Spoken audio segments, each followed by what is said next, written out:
యేసయ్య సిలువలో పలికిన మొదటి మాటని మనం ధ్యానించుకుందాం.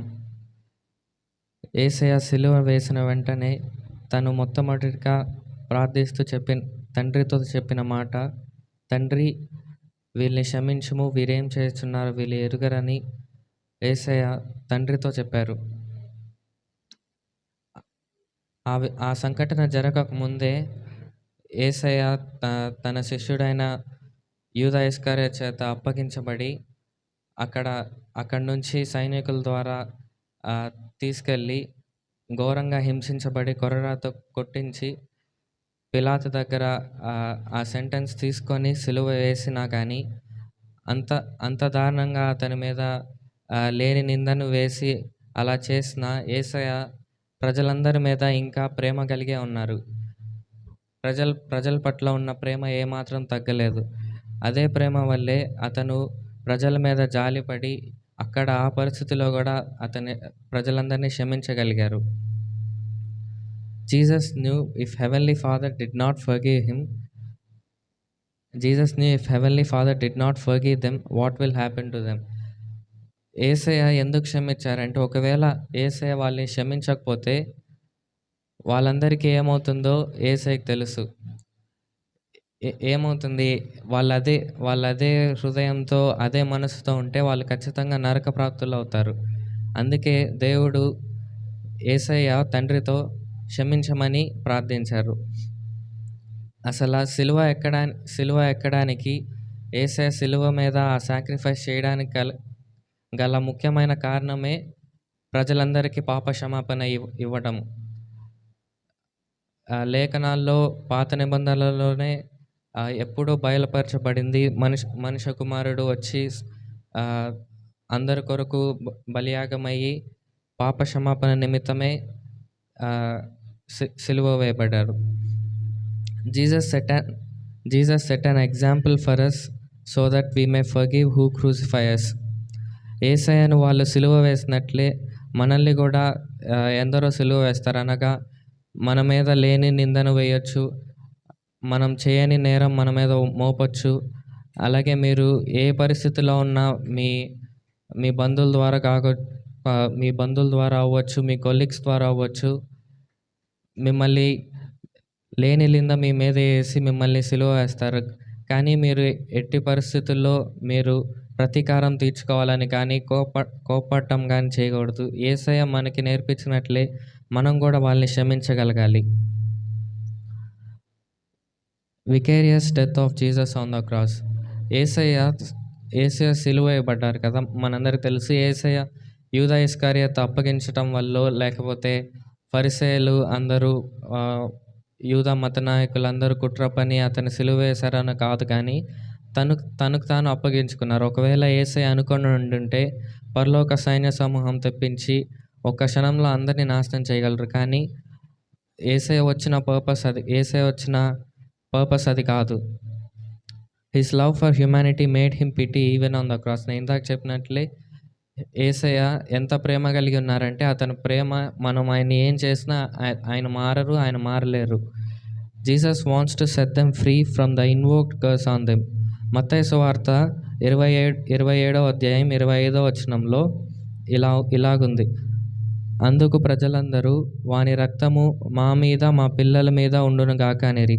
దీనికి ముందు ఏమైందంటే, యూదా మత నాయకులందరూ యేసయ్యని అప్పగించి పిలాతు దగ్గరికి ఆయన సెంటెన్స్ తీసుకోవడానికి వచ్చినప్పుడు, పిలాతు నాకు ఇతనిలో ఎటువంటి దోషం కనిపించలేదు, ఇతను నీతిమంతుడు, ఇతని రక్తం నా మీద ఉండకూడదు, ఇతని రక్తం నా మీద ఉండదు అని చెప్పి నీళ్ళతో తన చేతులు కడుక్కొని ఈ మాట చెప్తారు. అయితే అప్పుడు ప్రజలందరూ ఆ దోషమంతా ఆ రక్తమంతా మా మీదను మా పిల్లల మీద వచ్చును కాక అని వాళ్ళ మీదకి ఆ శాపాన్ని తెచ్చుకుంటారు.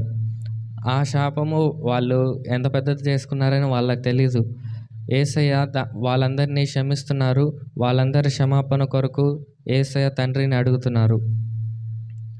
నేను ఒక 4 కొటేషన్స్ చెప్తాను. ఆల్బర్ట్ ఐన్స్టీన్ అనే ఒక శాస్త్రవేత్త ఇలాగన్నారు, weak people revenge, strong people forgive, intelligent people ignore. అనగా బలహీనమైన అంటే మె మెంటల్ విల్ పవర్‌గా బలహీనంగా ఉన్నవాళ్ళు ఏదన్నా వాళ్ళకి వ్యతిరేకంగా ఎవరైనా ఏది చేసినప్పుడు వాళ్ళు ప్రతీకారం కోసం ఉంటారు. కానీ బలమైన వాళ్ళు వాళ్ళని క్షమిస్తారు. అలాగే తెలివైన వాళ్ళు అసలేది చెయ్యరు. మనము మనము కూడా ఆహ్, ఈ విషయాన్ని గ్రహించి ఎప్పుడైనా ఏదన్నా మనకు కూడా ఏదైనా జరిగినప్పుడు మనం ఎప్పుడు ప్రతీకారం తీసుకోవడానికి ఎదురు చూడకూడదు. మనం ఎప్పుడైనా క్షమించే గుణం కలిగి ఉండాలి. నే ఇందాక నేను యేసయ్య గురించి చెప్పినట్లే మీరు ప్రేమిస్తే మీరు ఖచ్చితంగా క్షమించగలరు. అలాగే మీరు ప్రేమించాలంటే క్షమించకుండా ఉండలేరు. ఇఫ్ మదర్ తెరీసా చెప్పినట్లు if you really want to love we must learn how to forgive. మీరు ఒకళ్ళని ప్రేమించగలగాలంటే ముందు మీరు క్షమించటం నేర్చుకోవాలి. అలాగే జాష్ బిల్లింగ్స్ అనే ఆయన ఏం చెప్పారంటే there is no revenge so complete as forgiveness. క్షమించటం కంటే మించిన ప్రతీకారం ఇంకోటి లేదు అన్నారు. మనం ఈ మాట నుంచి యేసయ్య ఈ సందర్భంలో యేసయ్య ఈ మాటని తండ్రితో చెప్పిన ఈ మాట నుంచి మనం ఏం నేర్చుకోవాలంటే we must become like Jesus. ఎఫెసీయుల పత్రిక 4వ అధ్యాయం 32వ వచనంలో ఉన్నట్లు ఒకని ఎడల ఒకడు దయగలిగి కరుణాహృదయులై క్రీస్తునందు దేవుడు మిమ్మును క్షమించిన ప్రకారము మీరును ఒకరినొకరు క్షమించుడి. దేవుడు క్రీస్తు ద్వారా మనలందరిని క్షమించినట్లు మనం కూడా ఒకళ్ళనొకళ్ళు క్షమించుకోవాలి. పాత నిబంధనలో యోసేపు స్టోరీ అంతా మనకు తెలుసు. యోసేపు తన 10 మంది అన్నల ద్వారా ద్వేషింపబడి ఒక బావిలో పడేసినా కానీ అతను ఎప్పుడు వాళ్ళని తిరిగి కోపట్టం కానీ తిరిగి శపించటం కానీ ఎటువంటి రియాక్షన్ ఇవ్వలేదు. అలాగే అతన్ని అమ్మేసినా కానీ దేవుడు అతనితో తోడుగా ఉండి అతన్ని ప్రధానమంత్రి స్థాయికి తెచ్చారు. మళ్ళీ వాళ్ళు కరువు సమయంలో వాళ్ళ అన్నలందరూ వచ్చారు.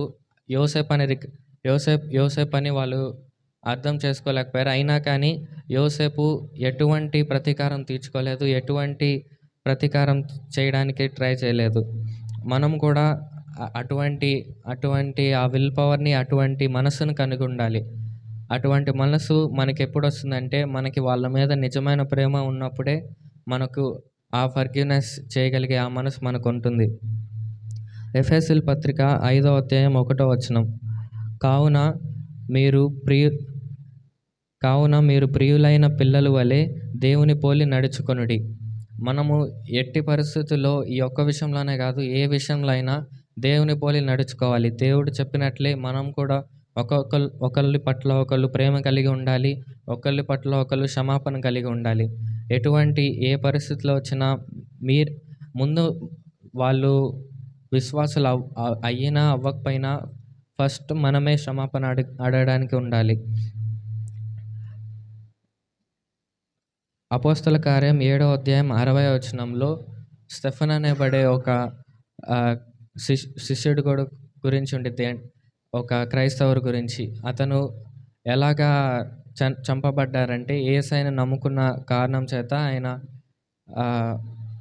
రాళ్ళతో చంపబడ్డారు. అయినా కానీ ఆయన లాస్ట్ మాట మోకరించి ఏమన్నారంటే అపోస్తల కార్యం 7వ అధ్యాయం 60వ వచనంలో అతడు మోకరిల్లి ప్రభువా వారి మీద ఈ పాపము మోపకమని గొప్ప శబ్దముతో పలికెను. ఈ మాట పలికి నిద్రించెను. అతను యేసయ్యను నమ్ముకున్న కారణం చేత అతన్ని రాళ్ళతో చంపినా కానీ అతను లాస్ట్‌గా చెప్పిన మాట ప్రభువుతో వారి మీద ఆ పాపము మోపకమని గొప్ప శబ్దంతో చెప్పానంటే అతన్ని చంపటము అది పాపము. ఆ పాపం వాళ్ళ మీద ఉండవద్దు అని యేసయ్యతో ప్రార్థన చేశారు. దీని నుంచి మనం నేర్చుకోవాల్సిన పాఠం ఏంటంటే క్షమాపణ గుణం. క్షమాపణ అనేది చాలా చాలా ముఖ్యమైన గుణం. ఆ గుణం కూడా మనం కలిగి ఉండాలి. ఎలా కలిగి ఉండాలి? యేసయ్య చెప్పిన వలే యేసయ్య ఉన్నట్లు వలే మనం కూడా నడుచుకోవాలి. అతను చెప్పిన దైవ ప్రేమ మనం కలిగి ఉండాలి. అప్పుడు మనం కూడా అతను క్షమించినట్లే మనం కూడా ఆ క్షమాపణ కూడా కలిగి ఉంటాం. ఎప్పుడైనా ఏ సమస్యలైనా ఇరువురి మధ్యలో ఉన్న సమస్యలైనా చాలామంది ఒకే ఒక గొడవలో ఉన్నా కానీ, ఆ గొడవ అయిపోయిన వెంటనే అందరూ ఎటు ఎటు వాళ్ళు అటెళ్ళిపోయినా ఫస్ట్ వాళ్ళలో మీరున్నారు కాబట్టి ఫస్ట్ మీరే క్షమాపణ అడగాలి. ఆ క్షమాపణ కొరకు ఫస్ట్ మీరే ప్రార్థించాలి. మీరే ఫస్ట్ క్షమించాలి. ఎప్పుడైనా మనం ఇది పాటించాల్సిందే. ఎటువంటి గొడవైనా దానిలో మనం ఉన్నామంటే అది అయిపోయిన వెంటనే ఆ క్షమాపణ కొరకు మీరే మొదటిగా ప్రార్థించాలి. మీరే మొదటి క్షమించాలి. నేను లాస్ట్‌గా ఒక విషయం చెప్పి ముగిసేస్తున్నాను. మత్తయి సువార్త 26వ అధ్యాయం 28వ వచనం. ఇది నా రక్తము అనగా పాప క్షమాపణ నిమిత్తము అనేకుల కొరకు చిందించబడుచున్న నిబంధన రక్తము. యేసయ్య శిలువ మీద చనిపోవడానికి కారణం లేఖనంలో సెలవిచ్చినట్లుగా అంతా నెరవేరుటకు కారణమే అతను చనిపోయి తన ప్రాణాన్ని ప్రాయశ్చిత్తంగా పెట్టి మనకు పాప క్షమాపణ అనుగ్రహించడానికే. అంత ఇంపార్టెంట్ ఫర్‌గివ్‌నెస్ అనే ఒక గుణం. మత్తయి సువార్త 10వ అధ్యాయం 8వ వచనంలో ఉంది. మీరు ఉచితంగా పొందారు, ఉచితంగా ఇయ్యుడి అనుంది. మీరు పొందిన ఈ రక్షణ, ఈ పాప క్షమాపణ మీరు ఉచితంగా పొందారు. మీరు ఉచితంగా ఇయ్యాలి. యేసయ్య ఒక చోట్ల ఇలాగా అంటారు. మీరు ఒకళ్ళనొకళ్ళు క్షమించుకున్నట్లే మీ పరలోక తండ్రి మిమ్మల్ని క్షమించును అనుంది. మనం ఒకళ్ళనొకళ్ళు క్షమించకపోతే పరలోకపు తండ్రి కూడా మనల్ని క్షమించలేరు. కాబట్టి మనం ఒకళ్ళనొకళ్ళు క్షమించుకుందాం. ఈ క్షమాపణ గుణాన్ని మనం యేసయ్య నుంచి నేర్చుకుందాం. ఆమేన్.